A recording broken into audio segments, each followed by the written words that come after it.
হ্যাঁ হ্যাঁ, চলো আজকের ক্লাস শুরু করছি।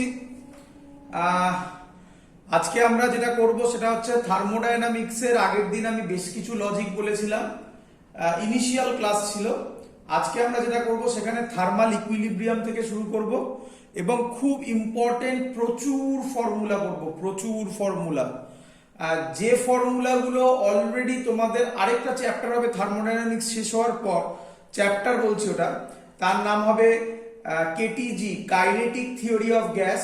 তো আমি যেগুলো বলবো সব আমি প্রুফ করে দেখাবো কেটিজিতে, বাট যেহেতু আমার থার্মোডায়নামিক্সের এখানে লাগবে তাই আজকে অনেক ফর্মুলা হবে তোমাদের সুবিধার জন্য। খুব কঠিন নয়, সহজ সহজ ফর্মুলা। তোমাদেরকে একটাই সাজেস্ট করব, সবাই একটা খাতা বা একটা আর্ট পেপার লাগবে না, একটা খাতা মতো বানাবে, পেজ মতো বানাবে একটা। সেই পেজের মধ্যে একটা পেজের মধ্যে সব ফর্মুলাগুলো নিজেদের সুবিধা মতো করে লিখবে, লিখে সেটা কোথাও টানিয়ে রাখবে এক সপ্তাহের জন্য।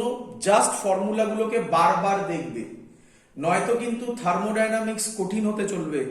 তাই বারবার বলছি, ফর্মুলা খুব ইম্পর্টেন্ট। আজকে অনেক কিছু ডেটা তোমাদেরকে আমি দেব। প্রথমে কিছু বেসিক জিনিস বলার আছে। শুরু করছি আজকের লেকচার।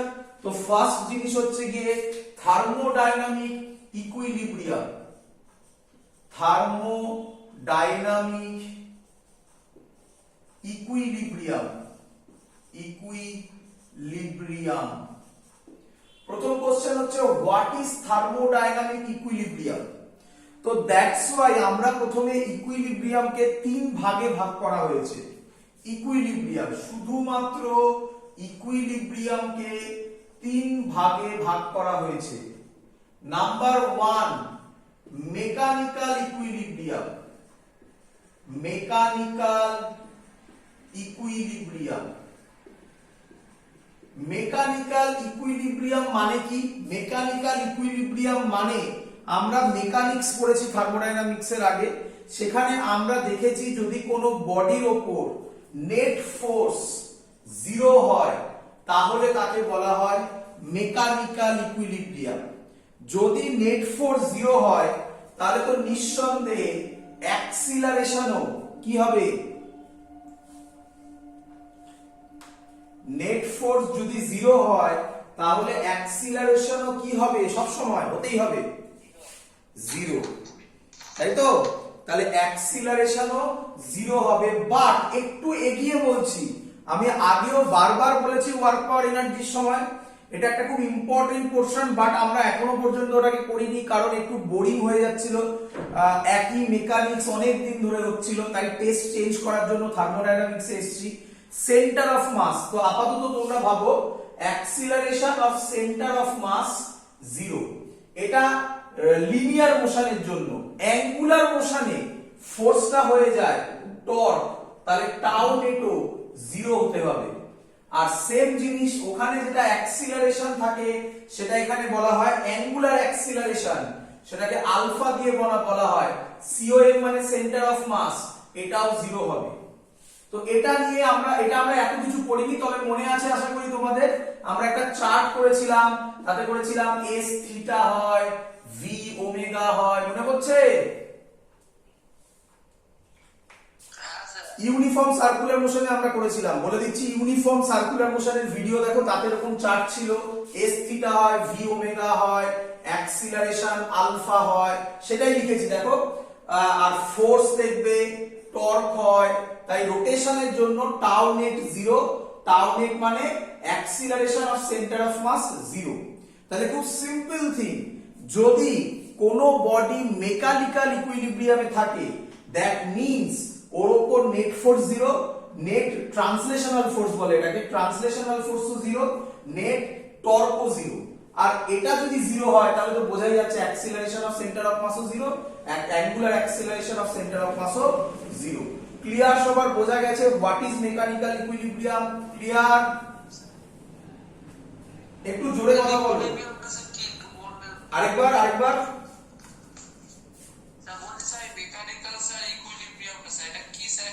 আরেকবার বলছি, মেকানিক্যাল ইকুইলিব্রিয়াম মানে আমরা এরকম অঙ্ক করেছি যে অঙ্কে বলা আছে কোনো একটা বডি রেস্টে আছে, মনে পড়ছে?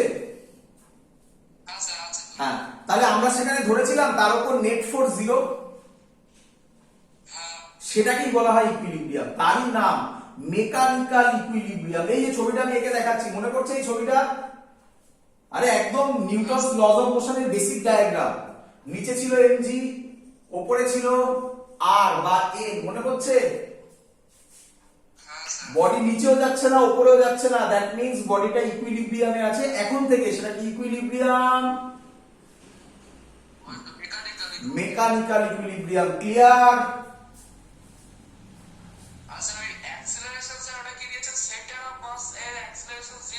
একদম অ্যাক্সিলারেশন 0, এটা বোঝা গেছে সবার? আচ্ছা, কেন? ফোর্সের ফর্মুলা মাস ইনটু অ্যাক্সিলারেশন। যদি ফোর্স 0 হয়, মাস তো 0 হতে পারে না, তাহলে অ্যাক্সিলারেশন 0। ক্লিয়ার? আপাতত ভাবো পুরো বডিটাকে রিপ্রেজেন্ট করা হয় একটা পয়েন্ট দিয়ে, সেই পয়েন্টটার নাম হচ্ছে সেন্টার অফ মাস। তাই আমি সেন্টার অফ মাস লিখেছি। বাট যখন সেন্টার অফ মাস পড়ানো হবে তখন ডিটেইলসে আমরা এগুলোর জিনিসগুলো আরো জানবো। আপাতত এটা যদি তুমি না বুঝতে পারো ছেড়ে দাও। F net 0, torque 0। Clear?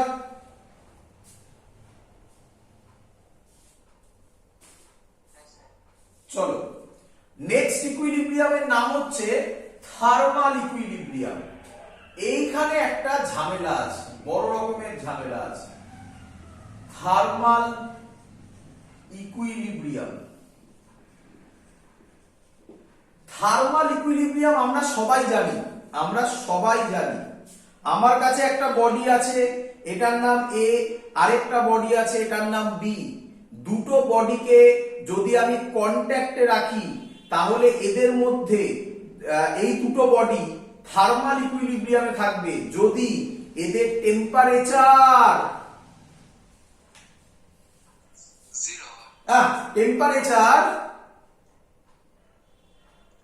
Same হয়।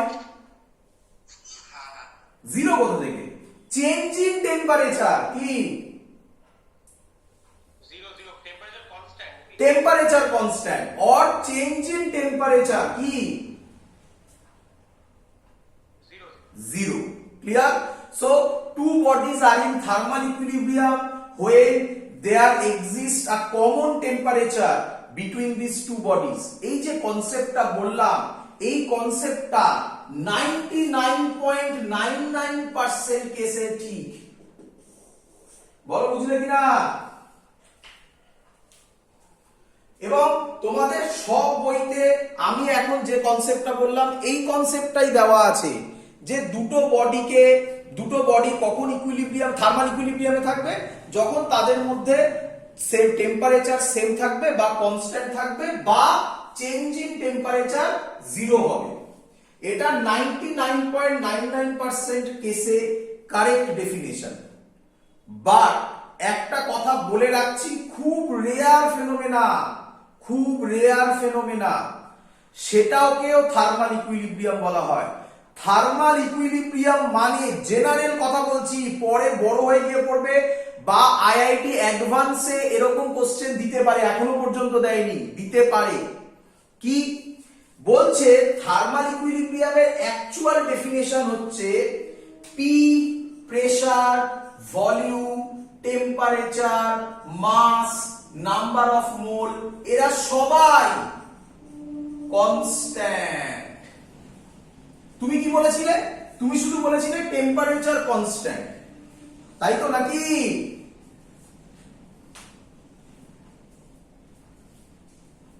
কিরে?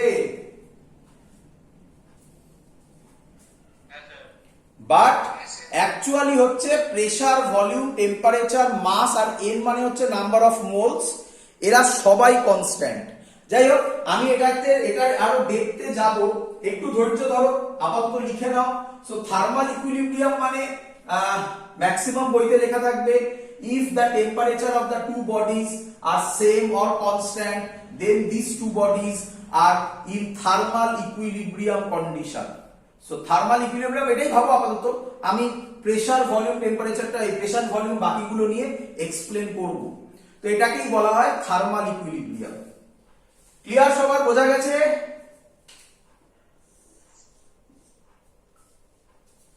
বোঝা গেছে? নেক্সট হচ্ছে chemical equilibrium. Chemical equilibrium, chemical equilibrium মানে কি? No spontaneous change, no spontaneous change, no spontaneous change in its internal structure, internal structure, no spontaneous change in its internal structure due to chemical reaction। আমরা জানি chemical reaction যদি হয় তাহলে molecules এর inter atomic structure change হয়ে যায়, হ্যাঁ কি নয়? কিরে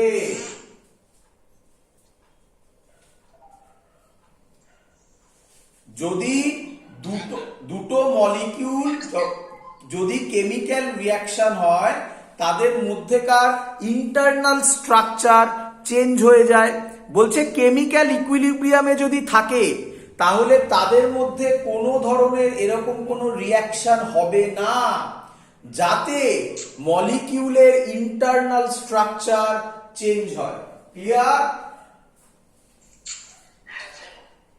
so if this three equilibrium simultaneously exist, কি বললাম? কি বলছি? এইভাবে লিখছি ডেফিনেশনটা, a system is a system in the state of thermodynamic equilibrium, of এই উপরের কনসেপ্ট আসছে এবারে, thermodynamic equilibrium, a system in the state of thermodynamic equilibrium possesses following, মানে এই তিনটি ইকুইলিব্রিয়াম, following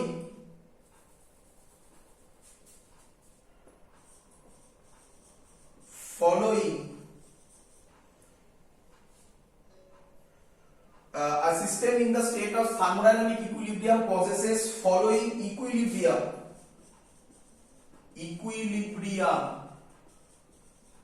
simultaneously, একে বলা হবে থার্মোডাইনামিক ইকুইলিব্রিয়াম। মানে তিনটে ইকুইলিব্রিয়ামই এট এ টাইম হোল্ড করবে। তোমাদের জাস্ট এটুকুনি মনে রাখলেই হবে, what is thermodynamic equilibrium? Simple definition: if a body বা system is in mechanical equilibrium as well as thermal equilibrium as well as chemical equilibrium, then we can say that the system is in thermodynamic equilibrium. That's all. Clear? চলো এবার আমরা যেটা করব সেটা important. কি important? আচ্ছা তার আগে, আচ্ছা পরে বলছি, আগে লিখে নাও এর নাম। আমরা এখানে ফিজিক্সে আমাদের কাছে তিনটে ল হবে। ফার্স্ট ল তো আছেই, সেকেন্ড ল হবে থার্মোডাইনামিকে, এবং একদম প্রথমে যে ল তার নাম ফার্স্ট নাম, তার নাম 0th law of thermodynamics. 0th বা 0th বলে কেউ কেউ, law but actually 0th law of থার্মোডি মানে থার্মোডাইনামিক্স। ক্লিয়ার? পরীক্ষায় দেবে, write down 0th law of thermodynamics. করি? চলো আচ্ছা আমার একটু রিপ্লাই গুলো জোরে করো, মাইক গুলো কাছে নিয়ে করো, কারণ এই ফোনটাতে একটু আওয়াজ কম আসছে আমার। যাই হোক, হ্যাঁ চলো। ইফ লিখছি, if two systems A and B and B are separately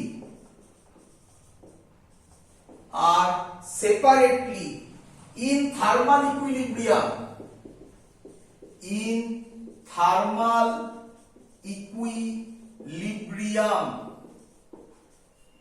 if two systems A and B are separately in thermal equilibrium with a third system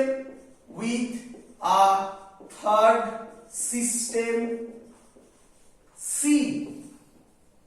If two systems A and B are separately in thermal equilibrium with a third system C, then A and B are also in thermal equilibrium with each other. চলো statement clear সবার? তো statement একদম easy. আমি একটা ছবি এঁকে বোঝাচ্ছি, দেখো বুঝতে পারলে কিনা। কি বলছে ছবি, ভালো করে দেখো। একটা সিস্টেম আছে, তার নাম এ। ভালো করে শুনবে। একটা সিস্টেম আছে, তার নাম এ। এদের মধ্যে একটা ওয়াল আছে, এটা ওয়াল। এটা আরেকটা সিস্টেম, তার নাম বি। এদের মধ্যে এই যে ওয়ালটা দেখতে পাচ্ছ আশা করি সবাই। এই ওয়ালটা আমি তোমাদের শিখিয়েছিলাম আগের দিন ওয়ার্ডগুলো ইউজ করা। এই ওয়ালটা হচ্ছে অ্যাডিয়াবেটিক ওয়াল।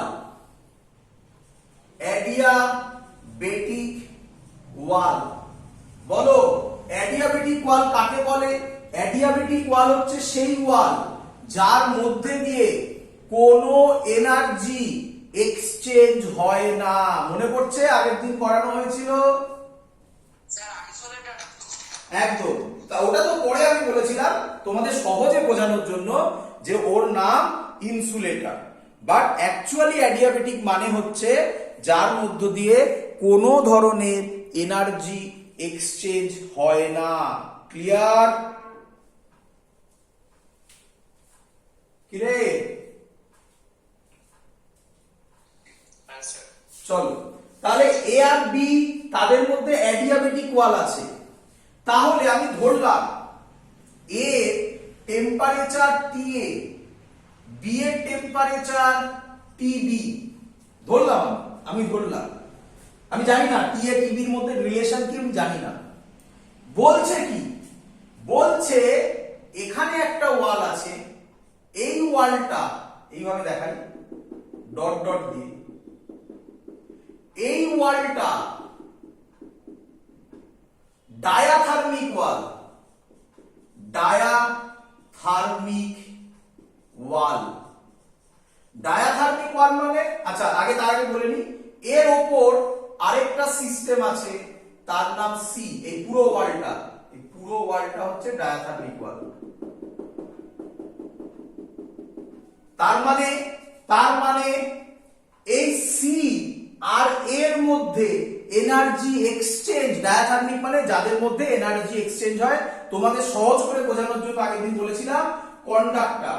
তাহলে এ আর সি এর মধ্যে এনার্জি এক্সচেঞ্জ হবে। বলো বুঝলে কিনা? আচ্ছা হ্যাঁ বলিনি আমি, তারপরে কথা শুনছি। আচ্ছা এ এর টেম্পারেচার টিএ আর সি এর টেম্পারেচার আমি ধরছি টিসি। কমন সেন্স আগে ইউজ করো, জিনিসটা বোঝো আগে। টিসি। আচ্ছা টিএ আর টিসির মধ্যে আমি জানি না কে বড় হতে পারে, টিএ বড় টিসি বড়, কেউ একটা, যাই ইচ্ছে। এই টিএ আর টিসি তাদের মধ্যে একটা কন্ডাক্টর যদি থাকে, মানে ডায়াথার্মিক ওয়াল মানে বলেছিলাম আগের দিন বোঝানোর জন্য কন্ডাক্টর, তাহলে তাদের মধ্যে এনার্জি এক্সচেঞ্জ হবে। কতক্ষণ পর্যন্ত এনার্জি এক্সচেঞ্জ হবে? কমন সেন্স ইউজ করো।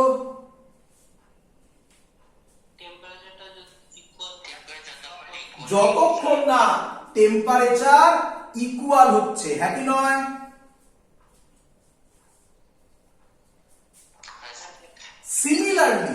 সিমিলারলি সি আর বি এর মধ্যেও কি আছে? ডায়াথার্মিক ওয়াল, তার মানে কন্ডাক্টর। তার মানে সি আর বি এর মধ্যেও এনার্জি এক্সচেঞ্জ হবে। ততক্ষণ পর্যন্ত যতক্ষণ না এর টেম্পারেচার আর এর টেম্পারেচার ইকুয়াল হচ্ছে। এই কথাটাই বলেছে, দেখো কি বলেছে, বলেছে two system A and B, এই যে এ আর B R separately in thermal equilibrium with the third system, A C এর সাথে, তাহলে কিসে এলো,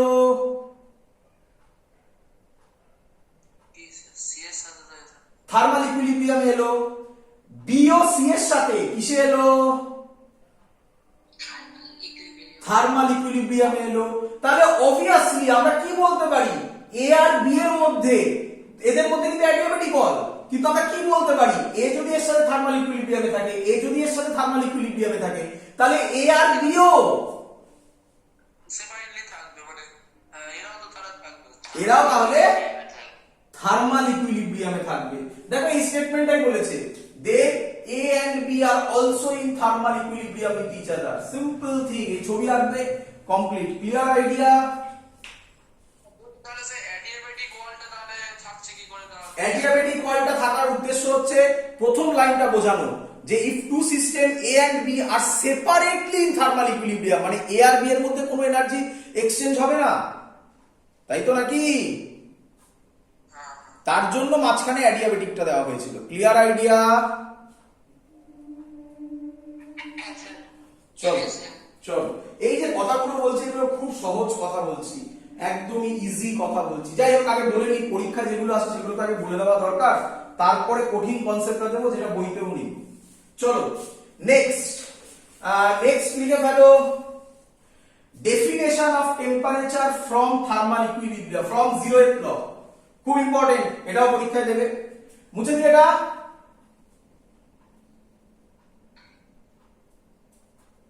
তাড়াতাড়ি বল, মুছে দি। চলো, definition of temperature from zeroth law, এটাও পরীক্ষায় দেয়। তোমরা 9 10 যে ডেফিনেশন লিখেছো সেই ডেফিনেশন লিখে দাও, নাম্বার তাহলে হবে না। Definition of temperature from zeroth law বা জেরথ ল কেউ কেউ বলে, জেরথ ল থেকে টেম্পারেচারের ডেফিনেশন লিখবে। দেয়ার এক্সিস্ট, আচ্ছা টেম্পারেচার স্কেলার না ভেক্টর কোয়ান্টিটি? একদম scalar. There exist a scalar quantity, a scalar quantity called temperature,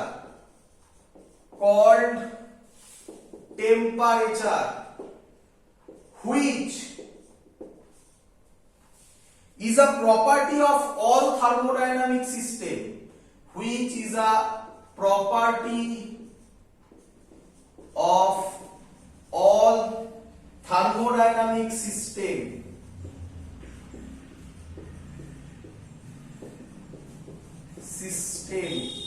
such that temperature equality, such that temperature equality, such that temperature equality is a necessary and sufficient, is a necessary and নোটগুলো করবে, নোটগুলো পরীক্ষায় দেবে লিখতে, definition লিখতে দেবে। Necessary equality is a necessary and sufficient condition, necessary and sufficient condition for thermal equilibrium। তার মানে ওই কথাটাই আমাদের আবার প্রুফ দেখাচ্ছে যে থার্মাল ইকুইলিব্রিয়াম হতে গেলে টেম্পারেচার ইকুয়ালিটি হওয়াটা কম্পালসারি। ক্লিয়ার সবার?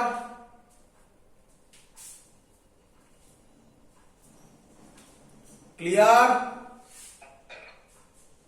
চলো আরেকবার পড়ে দিচ্ছি। There exist a scalar quantity called temperature which is a property of all thermodynamic system, সব থার্মোডাইনামিক সিস্টেমের প্রপার্টি কি, such that টেম্পারেচার ইকুয়ালিটি মানে টেম্পারেচার সমান হলে equality is a necessary and sufficient, এটাই enough condition for thermal equilibrium. Clear idea?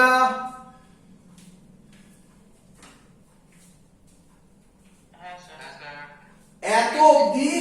এত অবধি তোমাদের সব বইতে দেওয়া আছে।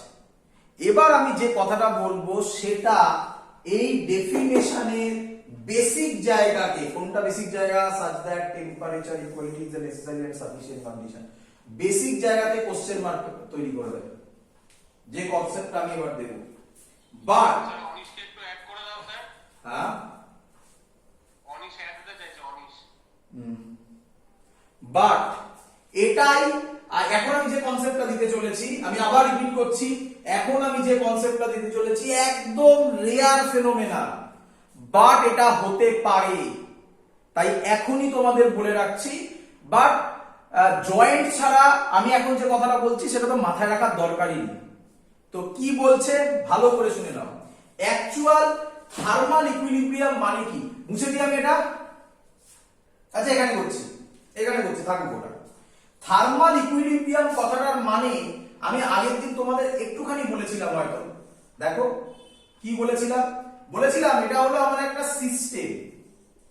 এই সিস্টেমটা চারিদিকে যে ওয়াল আছে সেই ওয়ালগুলো হচ্ছে অ্যাডিয়াবেটিক ওয়াল। কি ওয়াল?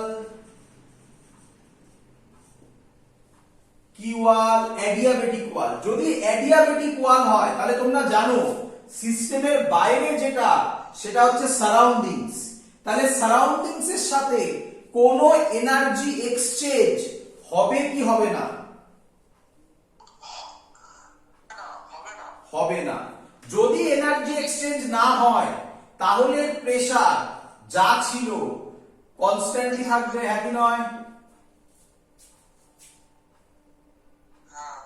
টেম্পার ভলিউম সেম কনস্ট্যান্টলি থাকবে, হ্যাঁ কি নয়? হ্যাঁ স্যার। টেম্পারেচার কনস্ট্যান্টলি থাকবে, হ্যাঁ কি নয়? হ্যাঁ স্যার। তাহলেও আর লিখলাম না, মাসও কনস্ট্যান্ট থাকবে, নাম্বার অফ মোলসও কনস্ট্যান্ট থাকবে, তাহলেও আমরা বলবো এই সিস্টেমটা সারাউন্ডিংস এর সাথে থার্মাল ইকুইলিব্রিয়ামে আছে। বলো বুঝলে কিনা? ক্লিয়ার? স্যার আরেকবার একটু বলুন। আবার একবার বলছি, 1 মিনিট, একটু মোবাইলের ব্যাটারি চার্জ শেষ হয়ে গেছে, একটু চার্জে বসিয়ে দিই। স্যার টেম্পারেচারটা সেম থাকবে তবেই তো থার্মাল ইকুইলিব্রিয়ামে থাকবে তো। একদম। আমি কি দেখালাম এক্ষুনি? টেম্পারেচার কি সেম থাকছে না? টেম্পারেচার চেঞ্জ হবে, এটা বলো বাবা। এটা তো কনস্ট্যান্ট আছে। হ্যাঁ তাই তো। এবং এখানে ফিল হচ্ছে তোমাদের, যেটা নিয়ে আগে কখনো কথা বলা হয়নি, প্রেসারও যা ছিল এখানে, যদি এটা অ্যাডিয়াবেটিক ওয়াল হয় 10 ঘন্টা বাদে এসেও তুমি কি দেখবে? প্রেসার সেম আছে না চেঞ্জ হয়ে গেছে? তাহলে প্রেসারও কনস্ট্যান্ট, ভলিউমও কনস্ট্যান্ট, টেম্পারেচারও কনস্ট্যান্ট, মাসও কনস্ট্যান্ট। কোনো মাস কি লিক আউট হবে? হবে না। নাম্বার অফ মোলসও কনস্ট্যান্ট। তাহলে এটাও থার্মাল ইকুইলিব্রিয়ামে আছে। বলো কনসেপ্ট ক্লিয়ার হলো কিনা এবারে? কিন্তু এখানে যা টেম্পারেচার, বাইরে কি তাই টেম্পারেচার? না স্যার। না। কিন্তু যেহেতু এর ভেতরে টেম্পারেচার চেঞ্জ হচ্ছে না, তাই বলবো এটাকে থার্মাল ইকুইলিব্রিয়ামে আছে। তো কিরকম কোশ্চেন আসতে পারে যেটা খুব লেখা হয়? এটা মুছে দিই আমি, এটা এই কনস্ট্যান্ট গুলো মুছে দিই। আচ্ছা, কিরকম কোশ্চেন আসতে পারে এখান থেকে? খুব রেয়ার, বারবার বলছি, খুব রেয়ার ফেনোমেনা এটা। কি যদি বলে ক্যান থার্মাল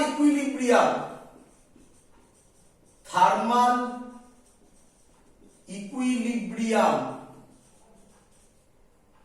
be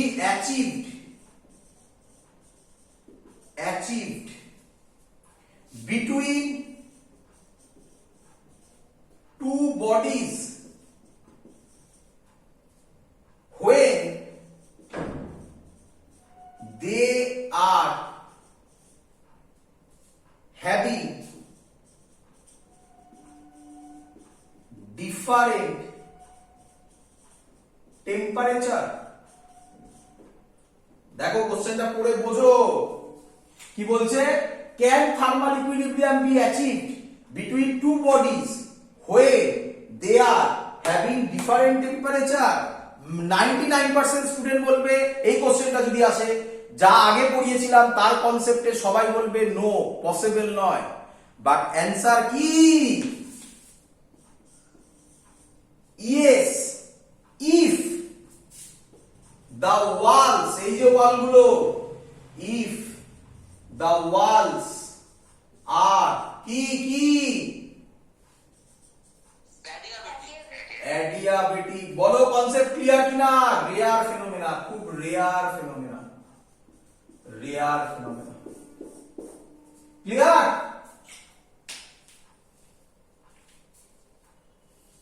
হ্যাঁ, এটাই তোমাকে নতুন শেখালাম, বাকি আমি যা বলেছি সব বইতে আছে। এটাই নতুন, এখনো পর্যন্ত লেকচারের এটাই নতুন। Clear idea? চলো নেক্সট। বাট পরীক্ষার কোশ্চেন বলে দিচ্ছি। ফার্স্ট কোশ্চেন যা পড়িয়েছি, what is thermodynamic equilibrium, just definition চায়। What is zeroth law, just statement চায়। What is the definition of temperature, নিজের মতো বললে হবে না, তোমরা টেম্পারেচারের ডেফিনেশন লেখো, বারবার দেখা গেছে। It measure the hotness and coldness, এইসব সব কথাবার্তা বলো, এসব লিখলে হবে না। বলেছে ডেফিনেশন অফ টেম্পারেচার, বলে না, বলে কি definition of temperature from zeroth law. Clear কিভাবে লিখতে হবে?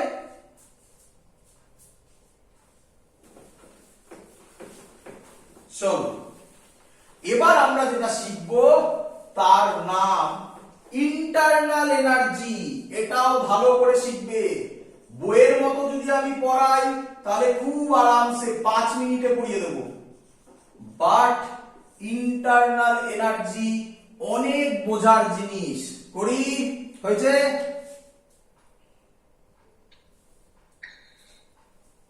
বলি আচ্ছা, এটা অনেকটা এক্সাক্ট নয়, পোটেনশিয়াল এনার্জির মতো।